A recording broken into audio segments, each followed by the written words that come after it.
BBC Radio 3. Now, before Michael Aspel introduces the next programme, a little ditty from Messrs. Flotsam and Jetsam.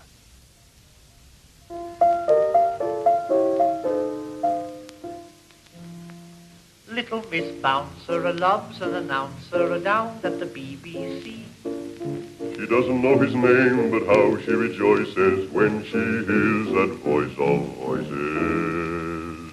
Absolutely tireless, sitting at the wireless. Poor little Miss B. It's the man who announces with such a lot of passion in it. The Daventry shipping forecast will follow in a minute. Little Miss Bouncer loves an announcer down at the BBC.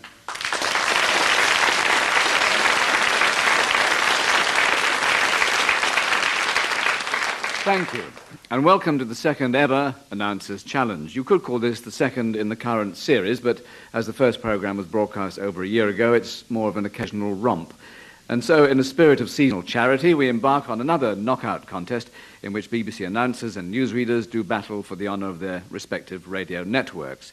Now, we've spent the last 20 minutes scouring the massage parlours of the nation's capital to find our teams, who are Steve Madden and James Alexander Gordon from Radio 2, Laurie MacMillan and Charlotte Green from Radio 4, and throwing down the gauntlet this year on behalf of Radio 3, Peter Barker and Susan Sharpe.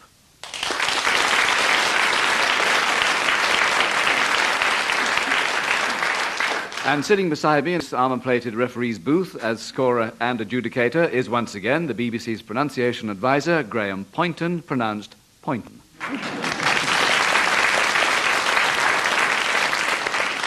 Now, before we hose down the teams for the judging of the wet T-shirt competition, let me explain that we have various rounds, all based on the skills which announcers bring to the microphone. Now, between the rounds, if time permits, we'll be asking our announcers about those occasions when things in the studio didn't go the way they were planned, and I'll award the odd point here and there for any particularly nail-biting stories. Now, here's an example of bravery under fire, as a BBC World Service announcer finds that Greenwich has run out of pips. This is London. At this point, we would normally have what we call our news prelude signature tune. It's called Lily Bolero. And stand by, we hope we'll get some Greenwich time signal pips.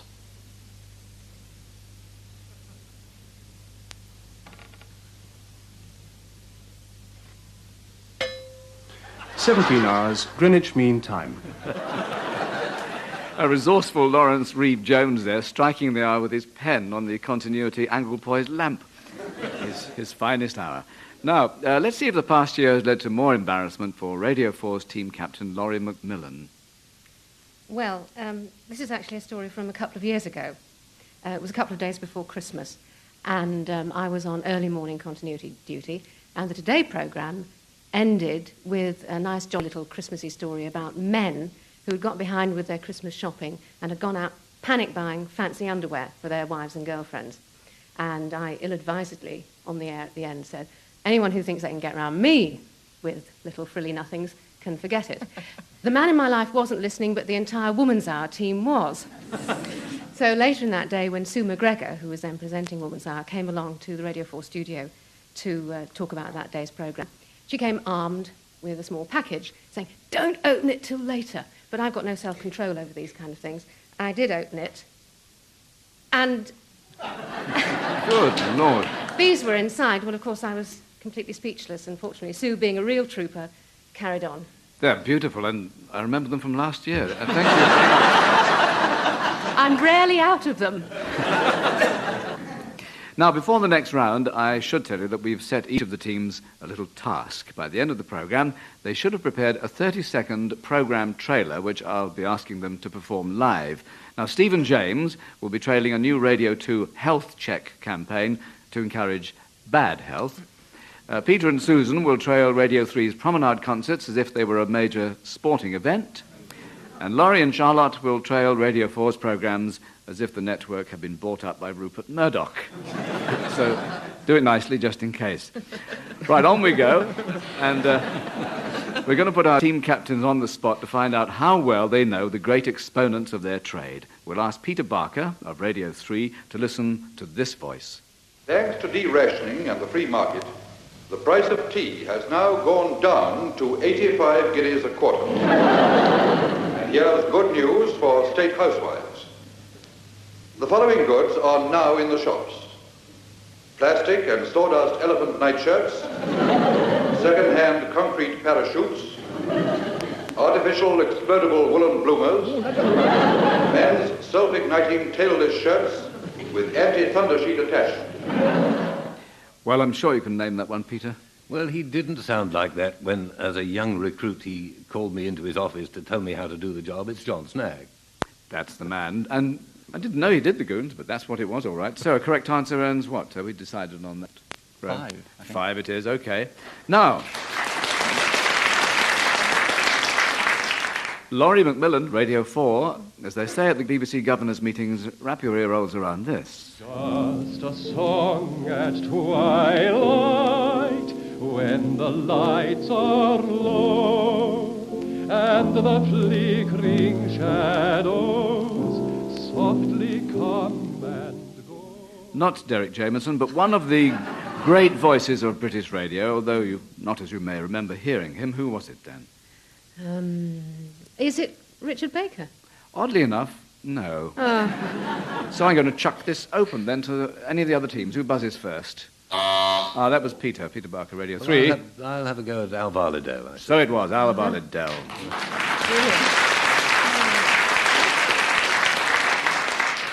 And now Steve Madden, a much-loved voice from the 50s. Special interest to BBC workers. By mixing water with earth, our scientists have invented mud. It's now on sale in the BB canteen under the name of macaroni au gratin or coffee. Who he, Steve? I think that sounds like Douglas Smith. May sound like Douglas Smith. In fact, it's somebody else. We'll have a go. We're not entirely sure, but Wallace Greenslade. Yes, Susan, it was Wallace Greenslade. And a great man from The Goon Show, of course. Now, here is a chance for Radio 3 team captain Peter Barker to bump up his team score if he has a particularly hair-raising anecdote for us. Well, yes. We announcers are very, very attached to our pips, you know. You heard the story of the World Service announcer who was very attached to his pips. And my story concerns pips when I was working for the Home Service, which is now Radio 4.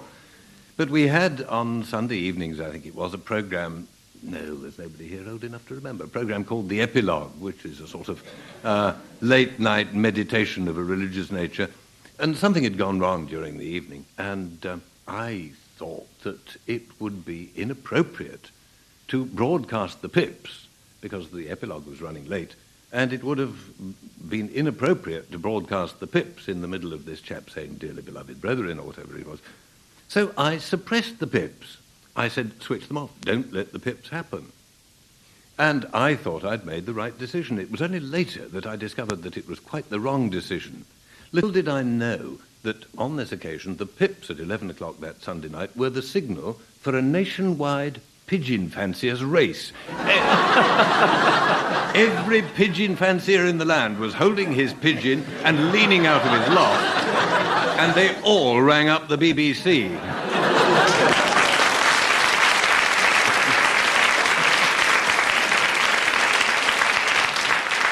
Well, there's the lesson. Never suppress your pips. That's a splendid story. Full points, do you reckon? Oh, I think so, yes. A good 5. Now, Charlotte Green of Radio 4. What ghastly experience made 89 a year to remember? Well, this actually took place at the radio show at Earl's Court. We were in a studio which was glass-sided, nicknamed the Goldfish Bowl, and members of the public could come in and we showed them how to read the news, and they recorded their efforts, and it boomed out over loudspeakers around Earl's Court. And I was merrily going about my business, and I became aware of this little old lady standing with her nose pressed up against the window, staring very intently at me. And this got rather embarrassing, so I went outside and asked her to come in and have a go, and she came in, and she was still staring very hard at me, so I thought, well, we better get going with the recording. So we started the recording. I introduced her, and I said, BBC Radio News, read by Mrs. Smith. And she leant over, and this was broadcast all round Earl's Court. "You've got ever such small feet for someone of your height."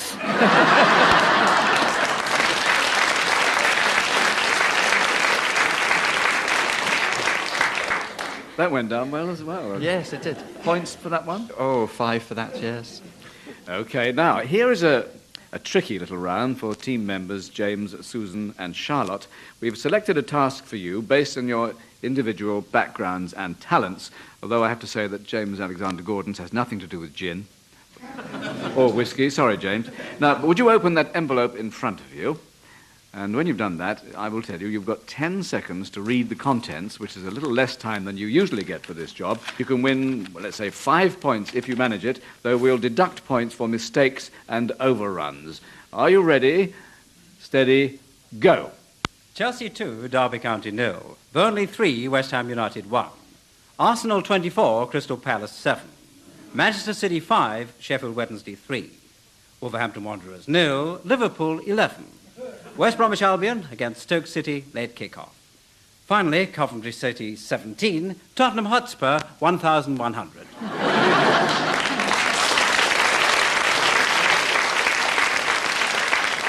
With special apologies to Crystal Palace fans. You see, your announcer's training wouldn't let you gabble. That was it. I mean, he's got some penalties for overrunning. Oh, yes, it took. You were given 10 seconds for that. You actually took 23. So that's minus 23 points. Anyway, I should have told you, James, actually, you would have earned more points if you'd done it like this. Chelsea 2, Derby 0, Burnley 3, West Ham 1, Arsenal 24, Crystal Palace 7, Manchester City 5, Sheffield Wednesday 3, Wolverhampton Wanderers 0, Liverpool 11, West Bromwich Albion versus Stoke late kick-off. Coventry 17, Spurs 1100, Nottingham Forest 4, Manchester United scored a goal before half-time, but it was disallowed.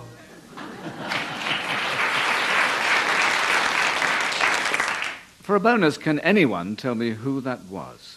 Steve Madden, Radio 2. I think that was David Hatch. It certainly was, yes. And David Hatch, because there's a tremendous wave of apathy from the audience here, is the managing director of Network Radio, and there's no need to sit at attention teams. Now we turn to you, Susan Sharpe.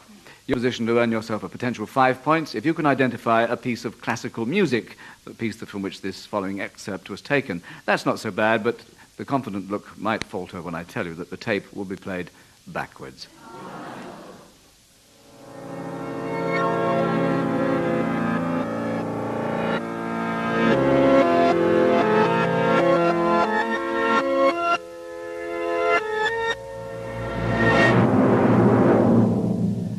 Now then, Nassus, or Susan, can you identify that music? Is it Rachmaninoff? No, it is not Rachmaninoff. So we're not offering this one, folks. I'm afraid you're wrong. Well, tell you what, we'll play it the right way round and then see what you think. Here's the right way round.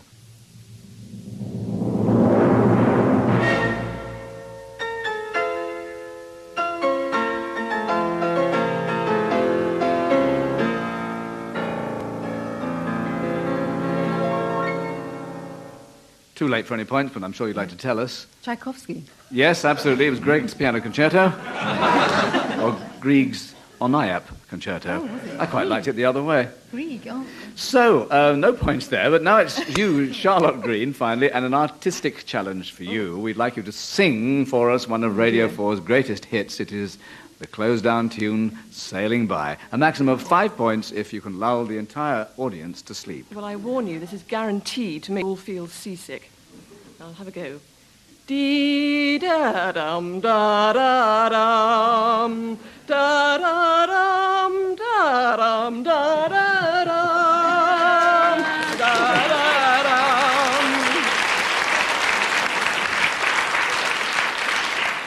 I see the audience mercifully put themselves out of your misery. That's Did you worth... notice the little emotional catch in the voice as I sang? I'm very fond of that tune. Well, I don't know why. You're treating it very badly. Anyway, that's worth 5 of anything. 5 earplugs, for example. Shall we compare your version with the real thing?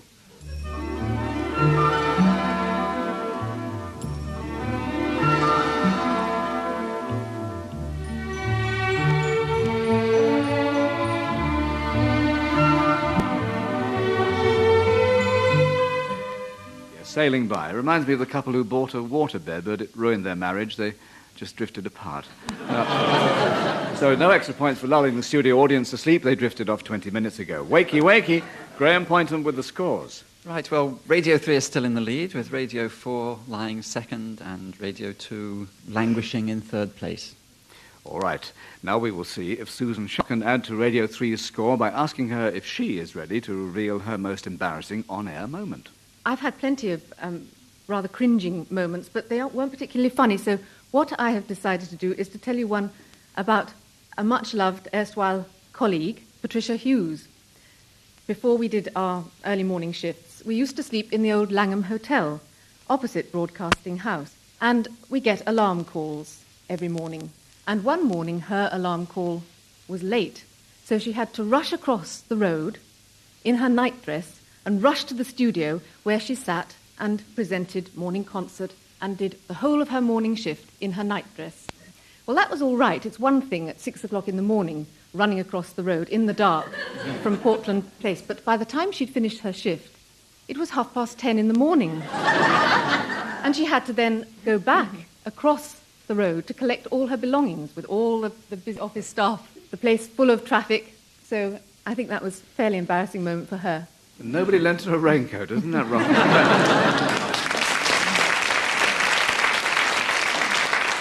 I had to do a commentary once on some ice dancing for a television program. I opened my mouth and heard myself saying, "These are the finest arse dancers in the world." At which point, honestly, one of them fell and skidded across the ice on the bottom. And for our last horror story, we turn to Radio 2's James Alexander Gordon. Well, it was when Anthony Barber was the Chancellor of the Exchequer, and I was handed a news flash, and Jimmy handed over, it was only one line, the famous one-liner, which you can't possibly make a mistake on, can you? And I read, "The Chancellor, Mr. Barber, has announced details of his bunny midget."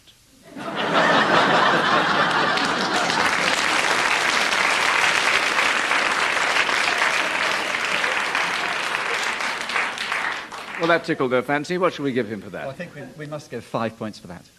Now for the round which really sorts the men from the boys and may have an equally strange effect on Charlotte, Susan and Laurie. Each of our announcers has to imagine they're sitting in their continuity studio as this program mysteriously stops in midair.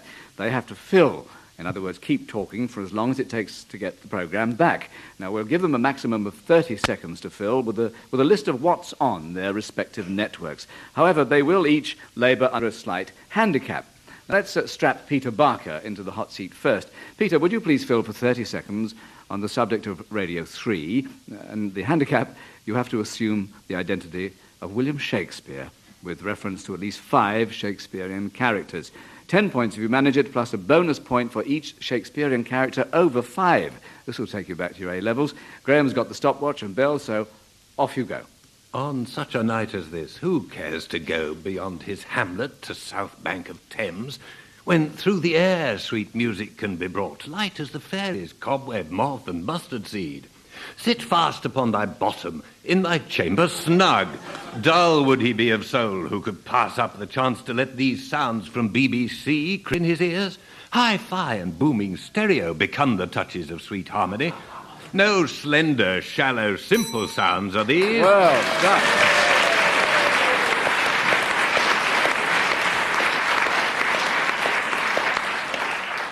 That was first-rate stuff, wasn't it? You were an actor, admit it. Yes, those were the days. What do you say for that? How many characters? Well, I counted 6, but I may have missed one. I got 7. Oh, well, I did. 3 of them from EastEnders, but never mind. Okay, that was excellent. Now, I'll let you into a secret. When I read that, I was Titus Andronicus. Do I get another one for that? Another point for that. Right.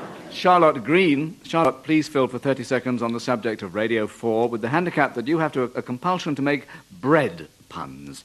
We require at least 5. I'll give you an extra point for any extra bread puns you can squeeze in. Go. At 10:15 tonight, there's a new book at bread time, Chaucer's The Miller's Tale, read by Richard Baker, who says he's doing it because he needs the dough. Earlier, Going Places toasts the best car of 1989. The winner is, of course, the Rolls. Sandwiched in between, you can hear Gardener's Question Time. The team discuss their favourite flour. Yes, it's the corn flour. To round off, don't forget our education programme, Use Your Loaf. Oh, crumbs. I've left out the DG's short talk on BBC salaries. It's called How to Get By on a Crust.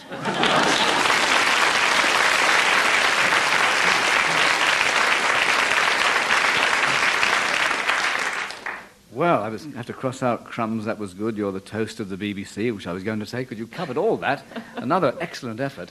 James Alexander Gordon, a characteristic breakdown filled from you, please, on the subject of Radio 2, lasting 30 seconds, but sung to the tune of I Belong to Glasgow. Go. At 2, there's Gilbert and Sullivan. At 4, John Arts... Can I start again? No. Oh, OK. Go on. At 2, there's Gilbert and Sullivan. At 4, the Fine Arts Brass. To follow, we'll sing something simple. Charlie Chester's at 5:05.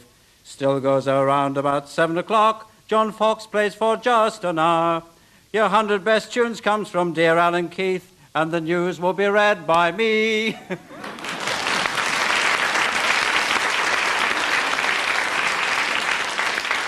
Well, it was very tuneful, and you are a Scot. Was that I Belong to Glasgow?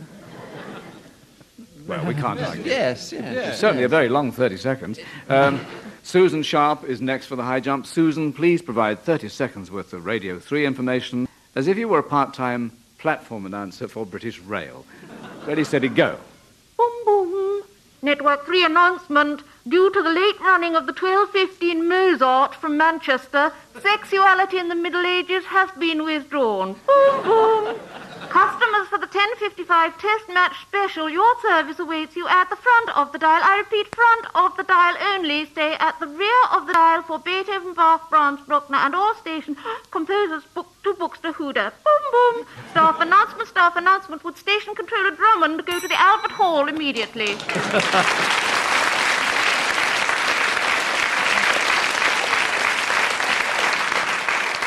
And the score now waiting on platform 3 is what?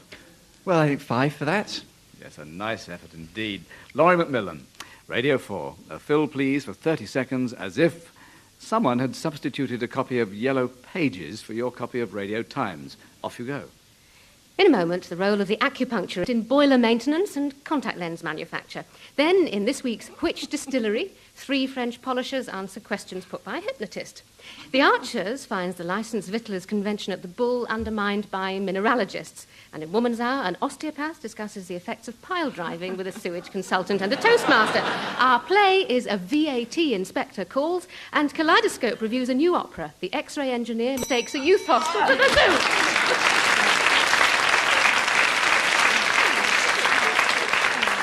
Now, you were just finishing with a good one there. What was it, the last bit again? The X-ray engineer mistakes a youth hostel for the zoo. I see. My stopwatch was different from yours. I did find a lovely entry in one of the West Country editions of Yellow Pages. It was Stan Marshall, Cornwall's tallest magician. Well, we'll give him the points then. But for you... Well, 5. 5, indeed. Now, Steve Madden, the Radio Times thief, has struck again, leaving you a copy of The Beano from which to fill. We expect references to at least 5 characters from The Beano with extra points for extra characters. Off you go. With Chris Stewart away at Billy Butler's holiday camp, we've got an early morning sermon by Roger the Dodger Royal, and at 9:30 at Dennis the Menace and Nasher. Or do they mean Derek Jameson and Vivian Stewart? Ken Bruce is also away, and his place is Emlyn the Gremlin. That's Emlyn Hughes, of course. And at 11, it's Calamity James Young's show, which resounds to the sound of eek, biff, blam, and wah, as he interviews the Leader of the Opposition and the Prime Minister at the same time. And it being Thursday, of course, we've got food expert Tony D'Angeli discussing bully beef and chips and sampling some cow pie provided by Jessica Dunn. Thank you.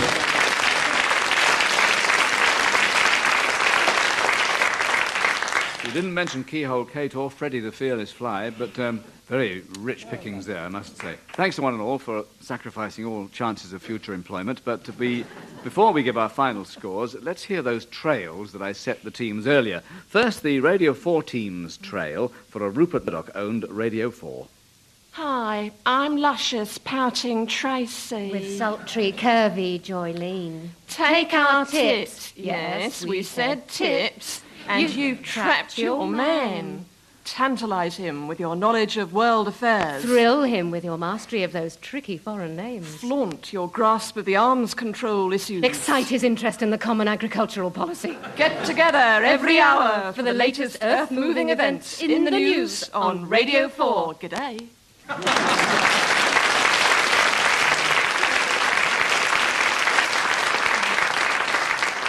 Right, well, I take a cold shower. I'll ask the Radio 2 team for their trail for an unhealthy health campaign, please. Radio 2's advisor in these things is Henry Hemorrhoid. And Gloria Hunniford's still indisposed. She's got a slipped disc. But she'll still be interviewing the latest girl group, Auntie BBC, Antibiotic, and Angina. Cam Bruce meets German musicologist Herr Restorer. Jimmy Young interviews a fishery expert, that's Hard of Herring. Later this evening, we've chamber music from the Radio 2 Wind Ensemble. Our gala concert has several nasal passages. And that's followed by Armpit Theatre. And the good news is that personal hygiene Rook will be replacing Derek Jameson, who has laryngitis. And round midnight, test your artistic knowledge. Do you know your arts from your tennis elbow?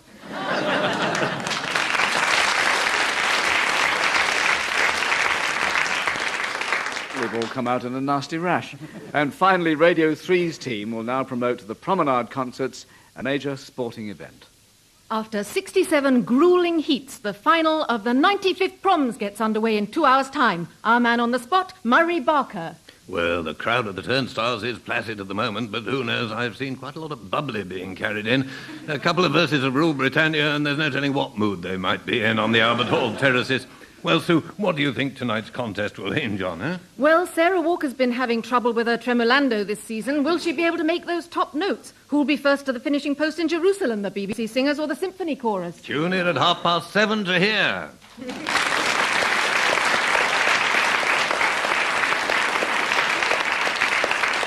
I don't think they went into injury time there. And, well, at the end of this game, which is what it is, I must ask BBC pronunciation advisor Graham Poynton for the final score. Well, it's the new boys and girls of Radio 3 who've won. They're 2 points ahead of Radio 4, who come in quite a lot ahead of Radio 2, I'm afraid. Applause for somebody, yes.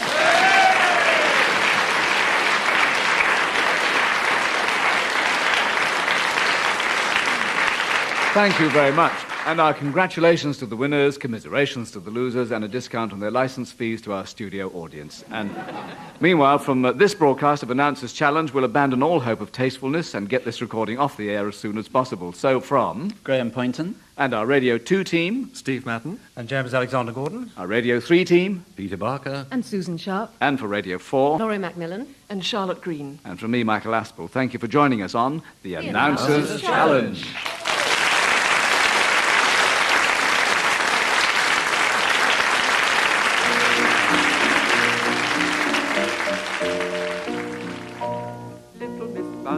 Loves an announcer down at the BBC. She doesn't know his name, but how she rejoices when she hears that voice of voices. Absolutely tireless, sitting by the wireless, poor little Miss B. It's the fellow who announces with a lot of passion in it. The Daventry shipping forecast will follow in a minute. Little Miss Bouncer loves an announcer down at the BBC. The chairman of the Announcers Challenge was Michael Aspel. The quiz was devised and written by Dirk Maggs and produced by Richard Edis.